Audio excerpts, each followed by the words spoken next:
What's going on, Soul Tribe? I salute the divinity in you, and welcome to and welcome to the Chariot and Friends. Let me remember where I'm at.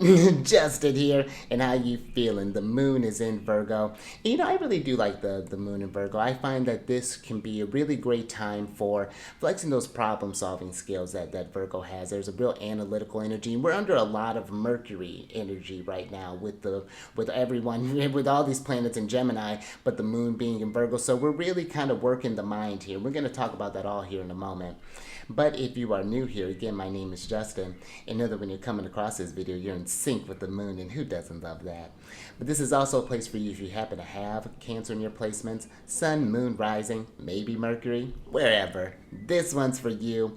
But regardless, you all have moon placements, and that moon placement rules of that Cancer section of your chart. So we all benefit from knowing what the moon is doing, how we relate to the moon, and anyone can benefit from this. And I do tarot card spreads, amongst other things, based off that lovely luminary, the good old moon. And I'll talk about what sign it's in, what phase it's in, and when it's going void. Of course, just all them lunar shenanigans. I felt like I was like trying to call the moon over here. What you doing, girl? And just so you're all aware, this is a general reading, not a one-to-one. So take what fits into your story, discard the rest, and everything will be dope. Now, let's jump into it, because yeah, we got a lot of thinking, a lot of mental energy in this one. So we're gonna go ahead and jump straight into the lunar shenanigans. But depending on when you're watching this, happy Sunday, by the way, and hopefully you all are doing well. But the moon is going to enter into Virgo, or we'll enter into Virgo on the 1st of June, and happy June, by the way. And that'll happen at about 8:01 p.m., and that's going to be Pacific time. And we're going to talk about the first quarter phase here in a moment. Now, when the moon enters into Virgo, this would be a great time, just like how we do with all the other celestial bodies. Even though the moon moves really fast, check to see what is the Virgo area of your chart. How do you have a lot of mutable placement, for example, especially a lot of like maybe Gemini or Sag, because this lunation may be very active for you, and you want to see where again you have Cancer, because that's a house that's going to eventually, or it depends on, I guess, like what planets are being aspected during that period of time. But yeah, if you notice that one, or even if you have Pisces placements, that might, because that's going to be opposition that's forming. This would be a great time to get eyes on that, to see how you're feeling, because that's how the moon is. It's about what we're feeling, our emotions, those sort of like involuntary things that go on in the body. But I find, especially with Virgo, this would be a great time to not just see like how you're feeling, but okay, what can you do with these themes, like whatever theme this moon is falling into you for, and what are some areas that may be needing your attention, that might need that sort of like that Virgo sort of analytical sort of powers there. That might be something to look into. But I find in general, when you think about Virgo, they're ruled by Mercury, and they are the mutable earth sign, and they are receptive or yin in nature. And where, when you look at Mercury and Gemini, where it is more of they're good with the thoughts and the air energy.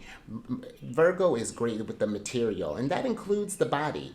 Virgo, I find, is a very proficient sign, and I find it's one that is really about mastery and kind of like honing crafts and things about that. Again, working with all of the kind of tangible things in this work, and how to really kind of improve them, overall here, finding the answers.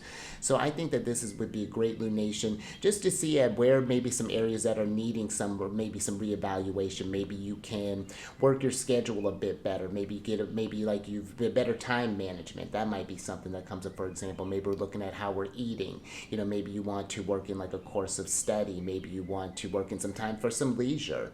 I think that sometimes Virgo can be seen as just like work, work, work, work, work. But if you got like Virgo in the 5th house, that work could be maybe finding a hobby, finding like a way to relax from the work. So that might be something that even kind of comes up there. So again, apply it to your situation, see where you have Virgo in your chart, and you get a lot of information with that energy. But let's go ahead and switch over to the chart here and get a little bit more information on this, because the first quarter, now that's going to happen on the next day, which is a moon day. And that's going to happen at about 8:42 p.m. And you have here, and it's happening at 12 degrees and 50 minutes. You got the moon there chilling in Virgo, and you got the sun sitting mighty here in Gemini. Now, the first quarter phase is when the sun and the moon are now forming a square with one another. And the square's energy can be this energy of maybe some action. Maybe you're noticing some area where you are feeling a little frustrated. Maybe there have been some sort of sometimes squares can be like delays, challenges, things along those lines, but it's something that requires some sort of action, some sort of activity to be taken. So you're looking at whatever theme, let's say, where if you had Gemini, or wherever you had Gemini, let's say for example with this chart you've got a Sag rising, that new moon would have happened in your relationship house. So now that we're getting to where you're having this lunation in the with the moon being in the 10th house, maybe you're thinking about some relationships that you want to form for a new skill that you want to learn, a new hobby, a new sense of mastery. Maybe you want to form a relationship, possibly. Maybe you want to get out there get yourself out there dating now. Maybe we're going on different apps, or maybe we're scheduling different meetups, things along those lines. That could be one way, just one example of how this is coming up. And now we're getting to that. The moon is about half full of light now. And now it's just like, all right, now that we're building up this thing, where are we going from here? We're at this where we're getting more insights with this. That's where the first quarter comes into. And I think the one maybe real kind of challenge with this, since it is a square, is that it is under, it's a lot of mercurial energy, because Mercury, I'll circle Mercury here. Mercury rules both Virgo and Gemini, like I was saying. And I think that one thing that can happen with both of the signs is maybe this potential to overthink things. So maybe, for example, let's go back to the dating scenario. Maybe you're looking out there and thinking like, oh my gosh, there's too many people out there, there's too many this, there's too many that, and just like, trying to spin the wheels, and it's like, what, I'm overwhelmed, I'm not even gonna do anything, kind of move out there. But this would be a great time to just like, what, maybe let me talk with some friends who maybe are in the dating scene, or maybe who can give me some advice about some different meetups, or again different apps or different websites, things that can help me find the love of my life, whatever that's looking like for you. Maybe you're thinking about maybe moving abroad possibly, and you're like, okay, what kind of processes do I need to take? How do I get to be recognized as this citizen in this new country that I'm maybe thinking about going to, or well, again, whatever that may be looking like. Dude, we're just kind of spitballing here. But that would be just kind of the main thing that I would be mindful of during this lunation, just like really kind of overthinking this thing, and like maybe trying to find the perfect answer, and not letting perfect be the enemy of great or good, or something along those lines, and knowing that you can make a situation more perfect and refine it as you're going along here. So that might just be some things that may come up with, could be potentially kind of a chatty one there too, considering that again we got all this Gemini energy that's activated. Oh, let me go back to that chart real quick, speaking of, because eventually, during this lunation, the moon's only going to form, or during the time the moon's in Virgo, the moon's only going to form a few aspects with all these planets in Gemini, Mercury, the sun, and Big Papa. So we start off with this square here with the sun. We're feeling some tension. And then about 10 hours later, we're getting to, well, maybe a little bit longer than that. But then we get to Mercury. And there may be, all right, okay, I've seen the tension, I've seen the challenge. Now, what are some solutions? Let's take this and get logical. Like, okay, let's put some reason behind this. And then by the time we get to Jupiter, hopefully that'll give you the answers that you needed. You kind of will push through this thing. The person gets you to the resources that you need to, or whatever the thing tends to may come together. Once it gets that square with Jupiter. But I think it is something where you may have to push a little bit. But again, I would be mindful of just like, pushing your nervous system. I think Gemini and Virgo can just like overwork themselves sometimes. So allow yourself some time. I think whenever we're in Earth energy as well, just getting outside, making sure to check in with the body, maybe doing some yoga in between, or maybe while you're debating over these things, going for a walk while you're talking about this stuff again, or maybe doing some of this work outside, just so that you're not cooped up, in the space there, and letting the mental energies like build. I just picture just all this stuff just building up in the space here. So just a couple things to think about there. Now I want to talk about the Sabian symbol before we jump into the tarot, because the Sabian symbol for the moon is going to be phase 163 of Virgo. And this talks about a powerful statesman overcomes a state of political hysteria. And the keynote for this is the focusing of the collective need for order and structural interdependence into a personage who incarnates the answer to this need.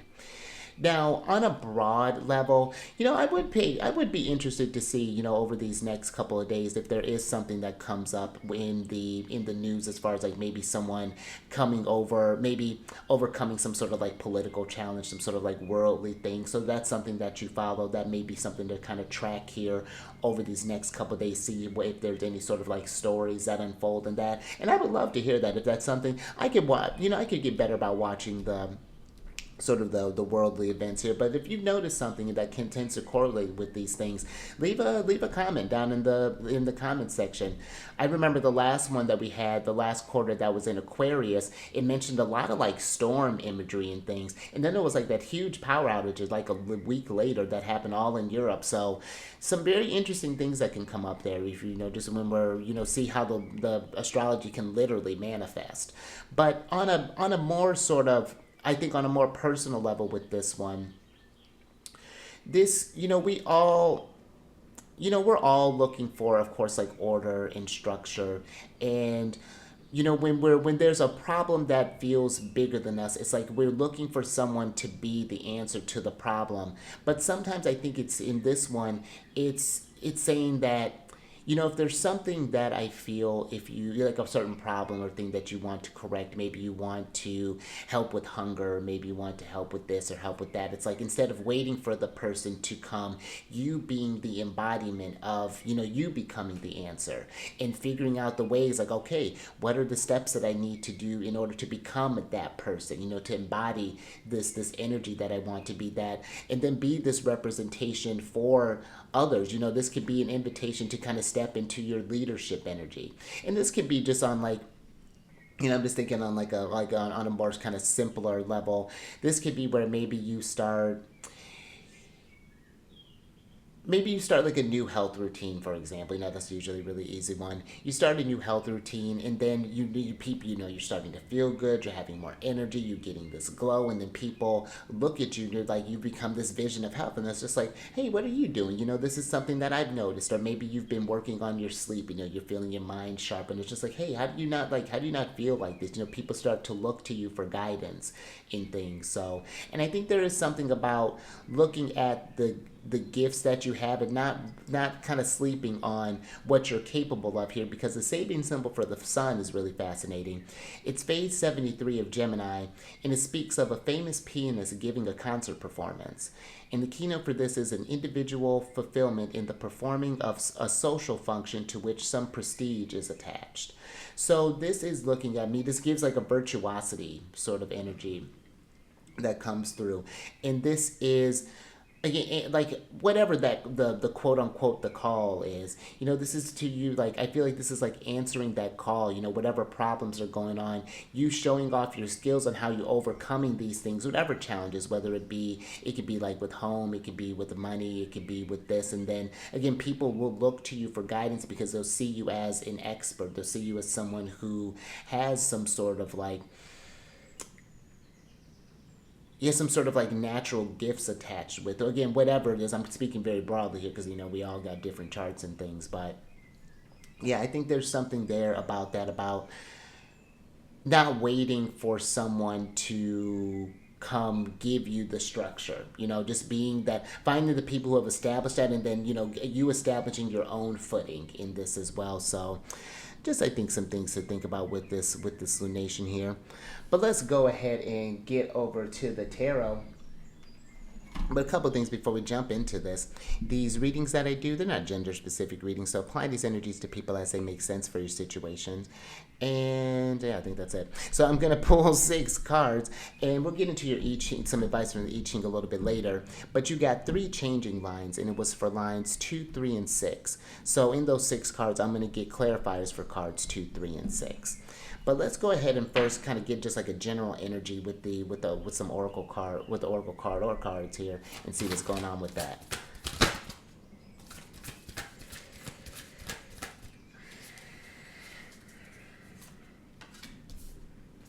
Ooh, lovely. That's always really, really affirming.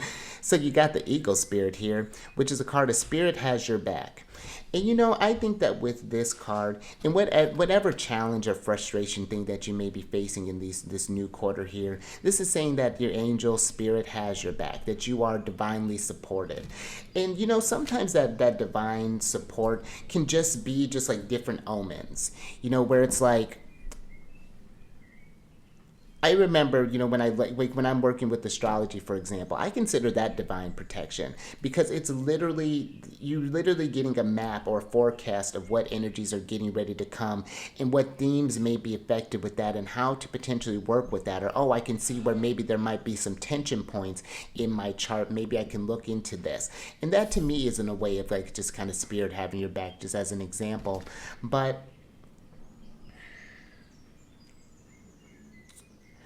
I think there's even a question too with this eagle spirit. It's just like, how would you move knowing that you have, that things are set up for you for your betterment, something even there along those lines. And it even gets me back to that overthinking energy with with having all this mercurial energy. It gives me back to, not overthinking the messages from spirit. When something, feels right, it's, when you get those like intuitive nudges and things, it's, following and learning to trust that guidance. But let's get into your tarot here to get a little bit more on the story. So let's get into your first card here, and I'm just kind of pulling just some general energies just to see what comes up here. Interesting. Oh. So you have the Ten of Wands here. And this to me, the Ten of Wands can feel like a bit of a heavy energy, restriction of the will in a sense. But there are even times when we're feeling stuck or when we're feeling blocked in some sort of area. That even can be spirit having your back. And I think it's just like learning how to interpret those messages. I remember once where I was living in a space at the time, and I was really trying to get out of there.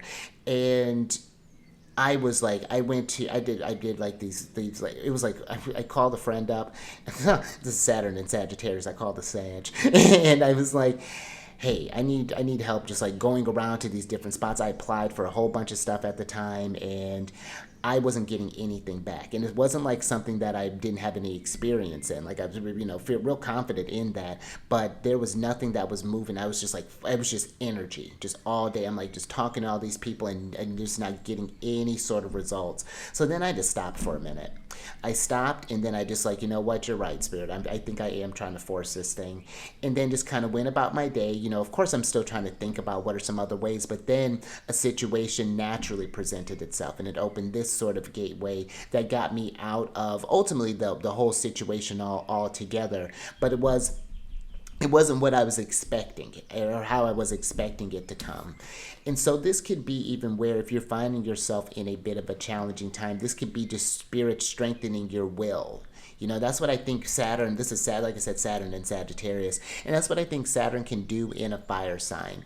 It's learning the pacing of our energies, but I think that in that it helps us to develop this. It's a unique type of strength, I think, when Saturn's working with us in a fire sign. When that will, that ability to push through and the trust, even though the situation may not seem like it's supporting you. So that might be something to think about. In that it's only a matter of time before we get that breakthrough there. But I'd be mindful and especially considering where your general or where the advice was at, I would even consider just like pushing yourself into a wall and doing the same thing, expecting different results. Sometimes when you meet resistance, you got to back up and think like, okay, what's a different approach that I can take? All right, let's go ahead and get into your next card. And look at that. We find our path. Things open up here. Got the Three of Wands. And I think this Three of Wands, when we get to those tests, when we reach those blockages, I think it is also a question too, which I think we'll see a lot of with Saturn and Aries, is it's just like, not just a how bad do you want something, but even when a situation is tough, when you're running into challenges in this in with that 10 of Wands, remembering that, like, why you started this thing in the first place, that this is eventually going to get you to this, like, sort of like exalted place, because this is the sun in Aries here. This is the 3 of Wands. And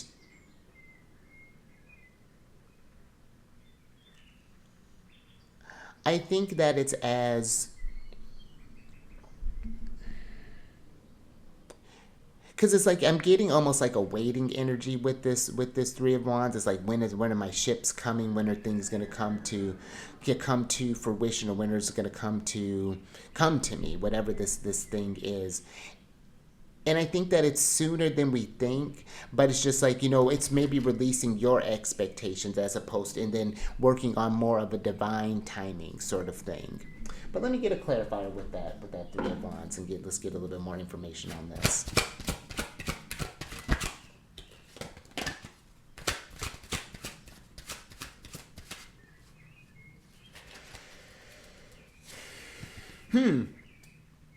I'm with it. So you have the Star card here, Aquarius energy. And this to me is keeping the hope, keeping the vision, and remembering your North Star. Again, like, why we're doing something in the first place. And that's another thing that I think that this Saturn and Aries energy is going to really kind of test us in. It's just like, is this really part of the vision? Because I think sometimes we can, even just thinking with Aquarius, we can get so maybe cling on to things have to go this way. It has to be this, and otherwise, like, there's no room for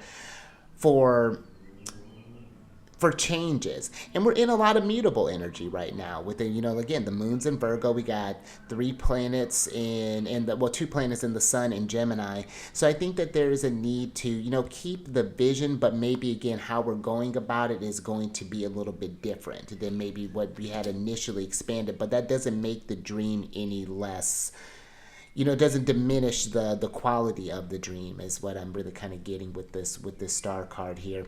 And the Star card, it can be unexpected help, that comes through with this thing. So maybe if you found yourself stuck in a situation, again, maybe finding, if you've been, especially if you've been doing it maybe by yourself, maybe asking for some sort of assistance, and whatever that might look like for you there. So,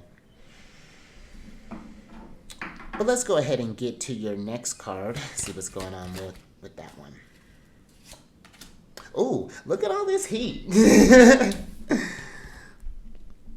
So you got the 4 of Wands here.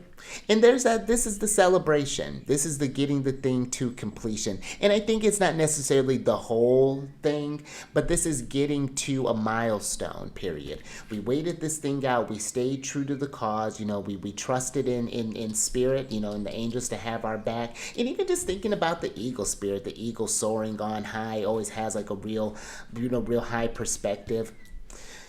Yeah, there's something there with that too, just as far as like really understanding the purpose of even these milestones that happen to be a bit tougher, and learning even how to celebrate those moments, because it's in those tougher situations where things, when things are easy, of course, we love when things are easy and the growth is just like going, like, yeah.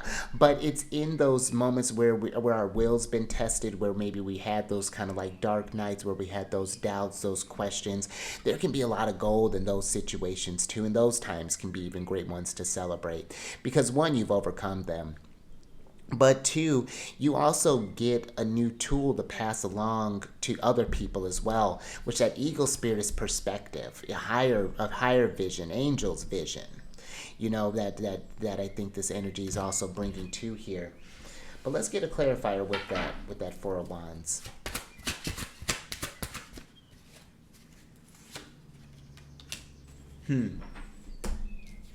Oops. So you got the 2 of Swords here.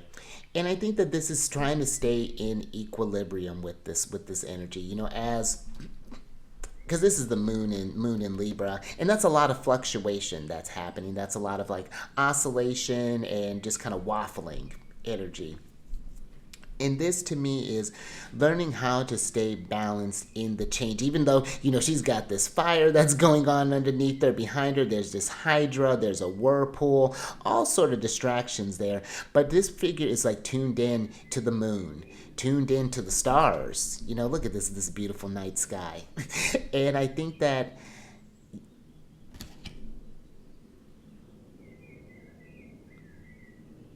it's learning how to, I think, too, when the will is being challenged, to be able to approach situations from a balanced mental place, to not just like, because I think that sometimes, especially when it comes to like mental, like intellect and emotions, I think that those two, it's like, that one's better than the other, you have to do this thing or have to do that one. But I think that there needs to be a balanced one of like all the elements. But when it comes to the mind, I think that sometimes like it can be where it's like it's, I don't want to say like demonized, but almost like villainized in a way that, the monkey mind or something like that. There's something in there that I'm trying to dig at. But I think there's something too where it's like the rational can be on the same page as the higher energies as well. But it's just like training the mind to get to that place, to be able to stay in those places in maybe times of uncertainty when the vision isn't clear, where it's just maybe a distant star right now. So that's what's really kind of coming up with that energy there. All right, let's go ahead and get to your next card. Nice. Lovely. Oh, you got the Empress here. Here's Venus. I'm just thinking about Venus, the Empress, the little Hebrew letter down here. That's Daleth, and that's the energy for door, and that's where I feel like there's this door that's getting ready to open for you. As we learn to again trust that. Oh, I just saw yourself with wings. It's like this trust that with spirit behind your back that is going to lead you to this state of abundance, that is going to continue to, we trust spirit, it opens doors for us as well. But, this Empress's image, especially this image down here with this pelican, there's a story behind this pelican and how they feed their babies. It's a little intense. But I do feel here, it's like looking at how we may have maybe been sacrificing our energies possibly here is what I'm getting. What doors, maybe even that have been, it's almost like maybe, that's interesting. It's almost like maybe there's this thing of where you used to feel abundant with a certain, this could be a certain activity, a certain thing, but it's like, so those situations where we start to progress in life and things that used to resonate with us, they're no longer meshing with where the future is going. You can start to really feel that dissonance the further you go on here. And I just think there's something there about looking at that, like where maybe some things have been affecting your ability to manifest or to be able to get the abundance that you're trying to, because the Empress is, fecundity. And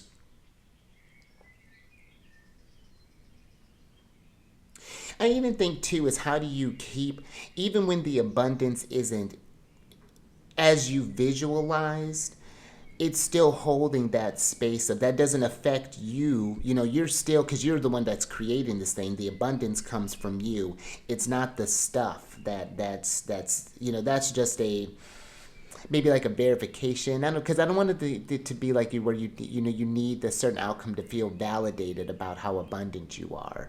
I think that's what the Empress is trying to give here with that. And even maybe checking about your relationship with spirit. Do you, where do you maybe feel some kind of resistance? And just acknowledging that. I don't feel like that has to be something where you need to beat yourself up or like, oh, my trust level's not the same as such and such. It's just like, no, you know what? This is where I'm noticing some insecurities here. Maybe where I need to fill in some more space. Maybe it's getting into different meditative practice. Maybe just strengthen that spirituality, or maybe even seeking some kind of guidance. That star card again, unexpected help, someone who can maybe help bring some ease here. Venus is about relationships, so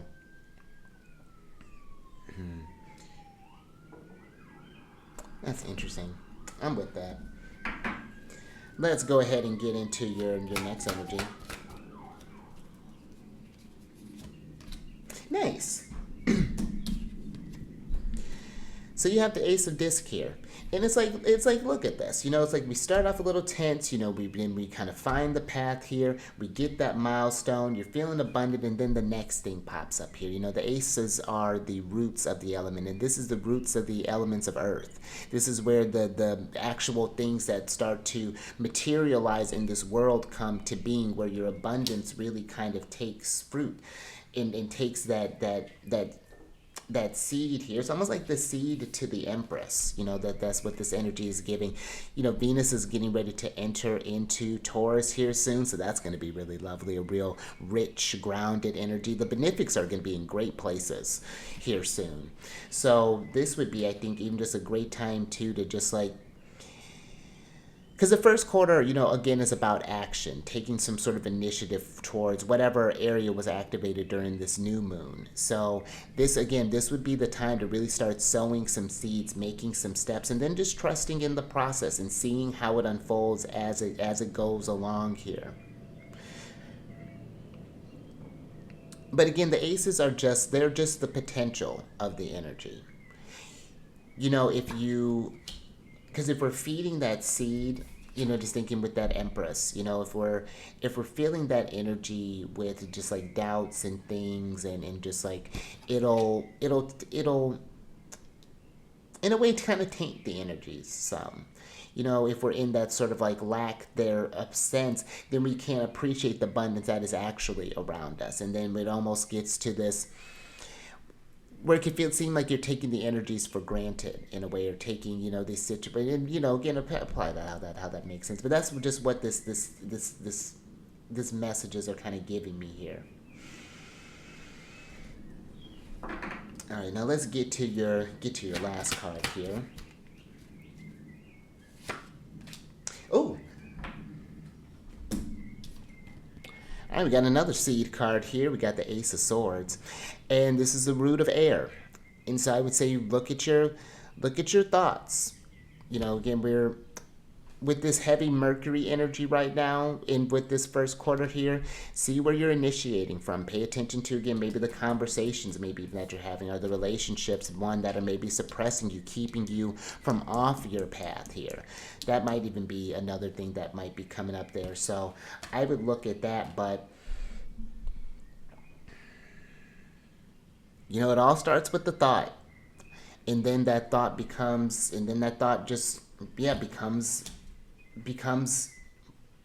what's the word I'm looking for? I'm looking for something profound, but it becomes a thing. So, but let's get a clarifier for this Ace of Swords.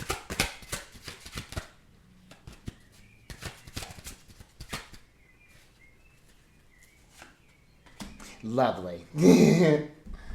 That is brilliant. So you got the sun here. And let's look at that. It's like your star became just a full on, I mean, the sun's a star, but it just got even brighter here. And that's where I think this ace, and I like this Ace of Swords to the sun. I really think that's looking at your, really calling on your mental strength, the eagle mind. This is channeling those higher energies. This is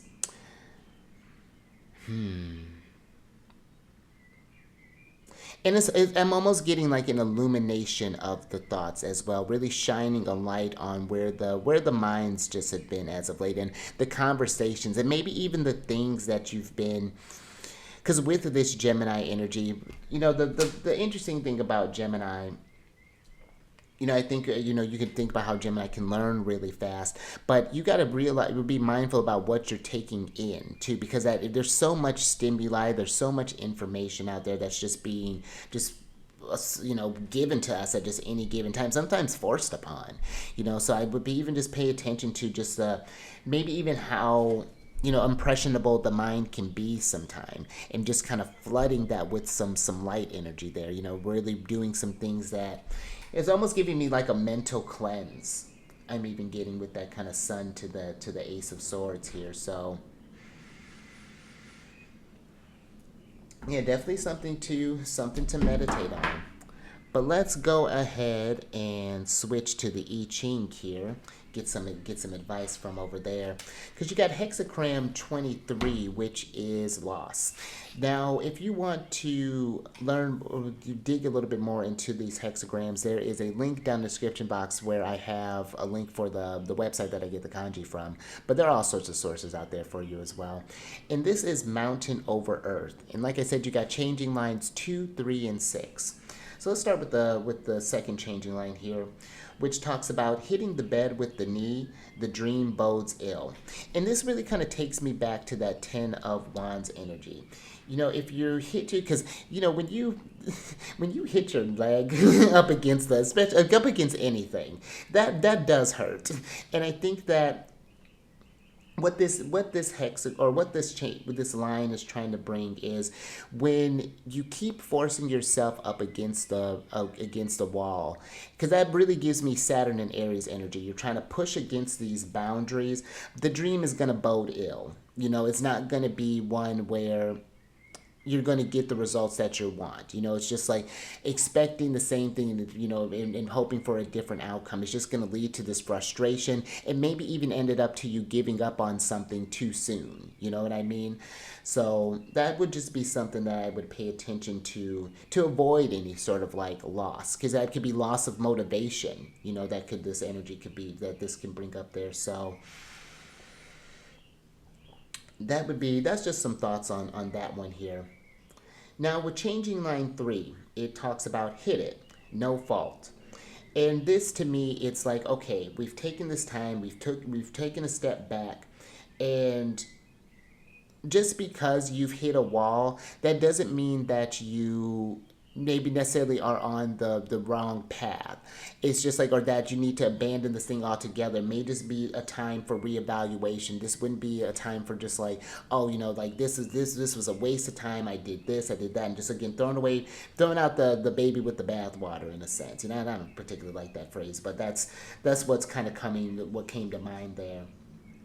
But you know, in no matter what we're doing in our journey, even when we're in our calling, there are going to be times where we're changed, you know, where we're coming to where we try to hit something, and it may work and it might not, but that doesn't mean that you're at fault. It's like, at least you tried this thing, you explored this thing, and you got the results that you know, you got some feedback from this here. So I think where it's, you know, being mindful about forcing a thing, I don't think that it's saying that you just don't not do anything. You know, we got to hit it. So, and then in that, it's like in hitting it, it's like you learn, you start to develop a technique. Virgo, you start to refine the thing, and then you how you're hitting it gets more proficient. You know, the strength and things like that. So. But then the last changing line here talks about line 6, which talks about refusing a fat plum. The gentleman gains a carriage. The common man loses a house. Now, this to me gives this thing of looking for like immediate gratification. You know, if you try to take an easy way out for something, again, it might feel great in that moment, but in the long term, it's not going to be sustainable. And again, I think that's just going to be a big theme that I think this Saturn and Aries is really kind of painting a picture for us here. And, you know, when you think about the long term, going back to that star, thinking about your dreams, your virtue, because that three of wands is a lord of virtue. When we're thinking about, like, you know, putting in that extra effort, putting in the work, 'cause that's another thing with the 10 of wands. It doesn't just have to be this oppressive energy. This could be where, again, the will is being tested, is being strengthened in a sense. So by refusing that instant gratification, instead of a plum, you got a whole carriage. And this was you in your, you know, and when you think about the gentleman, that's you in a more established light, in a more refined light. But the common man can see this as maybe kind of the lower self can see this as a you know, when the how do I want to put this?